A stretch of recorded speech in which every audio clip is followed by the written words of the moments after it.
పోతే దీన్ని ఆపాలంటే ఎవరు చేయాలా? ఉమ్, ప్రభుత్వం లా అండ్ ఆర్డర్ ని కరెక్ట్ గా చెప్పాలా? ఉమ్, ఎవడన్నా దాడి చేస్తే కేసు పెట్టు, ఉమ్, ఏ పార్టీ వాడైనా కేసు పెట్టు, అవును.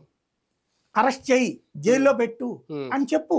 ఉమ్, అలా చెప్పకపోవడం ప్రభుత్వం తప్పు, అవును. ఉమ్, అలా ఆచరణలోకి రాకపోవడం ప్రభుత్వం తప్పు. ఉమ్, అది ప్రభుత్వ వైఫల్యం.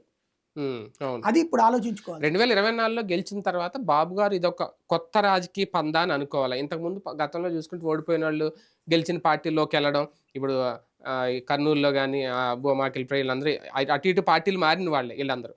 కానీ ఇప్పుడు మేము తీసుకోమని చెప్పడం, అదే పార్టీలో ఉంచి వాళ్ళని టార్గెట్ చేసే కొత్త పందా రాజకీయమా?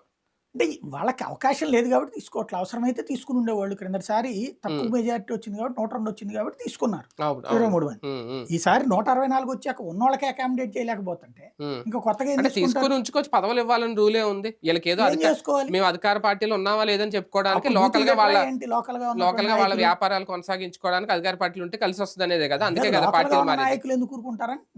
ఉమ్, నీ దగ్గర ఇంత ముందు బలం లేదు కాబట్టి తీసుకున్నావు కాబట్టి సర్దుకున్నారు ఉమ్, 23 మందిని తీసుకున్నప్పుడు. ఉమ్, ఇప్పుడు అక్కడ ఆల్రెడీ నువ్వు బలంగా ఉండి ఉమ్, ఇంకెందుకు నీకు?